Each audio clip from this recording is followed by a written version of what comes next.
Academic year 10 డేస్‌లో start అవుతుందనగా స్కూల్‌కి వెళ్లి చూసిన పేరెంట్స్ షాక్ అయ్యారు. అక్కడ సిట్యుయేషన్ చూసి. బ్రాంచ్ షిఫ్ట్ అని చెప్పి మొత్తం స్కూలు ఖాళీ చేసేస్తున్నారు. షాక్ అయిన పేరెంట్స్ ఏంటిది అని అడిగితే 13, 14 కిలోమీటర్ల అవతల ఉన్న వేరే బ్రాంచ్‌లో కంబైన్ చేస్తున్నామని, అక్కడికి మీ పిల్లల్ని పంపించాలని చెప్పారు.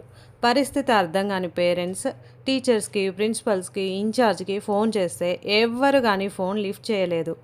అలాగే 2 అవర్స్ వరకు పేరెంట్స్ వెయిట్ చేయాల్సి వచ్చింది. వెయిట్ చేసిన తర్వాత పేరెంట్స్‌కి కోపం వచ్చి పోలీస్ కంప్లెయింట్ ఇస్తాం, చైల్డ్ అథారిటీకి వెళ్తాం అన్నాక అప్పుడు తర్వాత 2 అవర్స్ వెయిట్ చేపించిన తర్వాత ప్రిన్సిపల్ మేడం ఇంకా హయ్యర్ అథారిటీస్ వచ్చారు.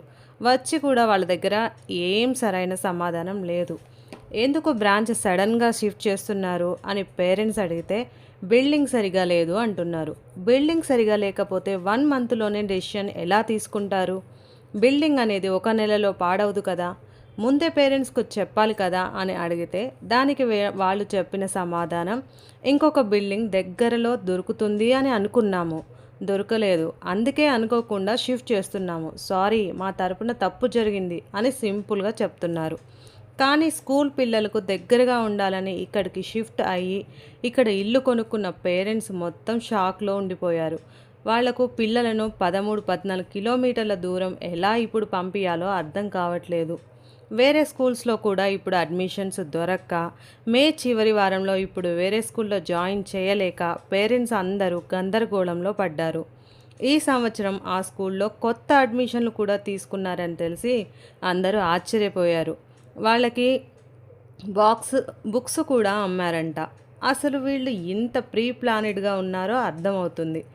10th చదివే పిల్లల పేరెంట్స్కు వేరే గతి లేక అదే స్కూల్కి పంపించే సిచ్యువేషన్లో పడేశారు. ఇప్పుడు ఏ స్కూల్లో 10th అడ్మిషన్లు అనేవి దొరకవు. 10th పిల్లలకి ఐపీఎల్, ఎంపీఎల్ అంటూ వాళ్ళ సిలబస్కి సంబంధించిన బుక్స్ అన్నీ అమ్మారు. ఇప్పుడు ఆ బుక్స్ తీసుకొని ఆ పిల్లలు ఏ స్కూల్కి వెళ్తారు?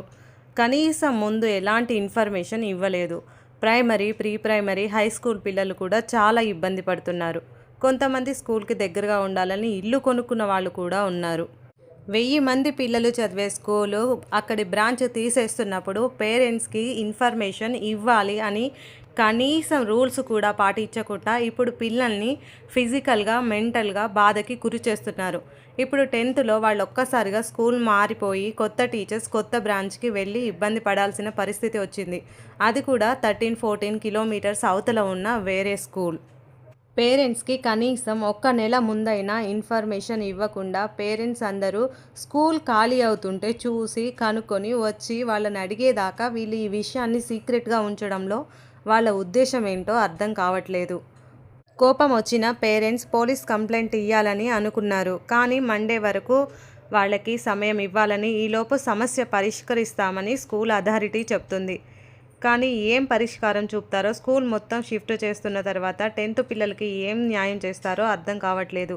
10th పిల్లల పేరెంట్స్ అందరూ కనీసం ఈ ఒక్క సంవత్సరమైనా ఆ పిల్లల 10th అయ్యే వరకైనా ఇక్కడ స్కూల్ ఉంచాలని వాళ్ళని కోరుకున్నారు. ఆంధ్ర, తెలంగాణలో ఐఐటి, జేఈఈ మెయిన్స్లో మంచి మంచి ర్యాంక్స్ తీసుకొస్తామని చెప్పే పెద్ద సంస్థనే ఇది.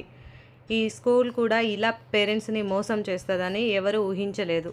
Please like, share, subscribe my channel Sirijallu vlogs. Thank you.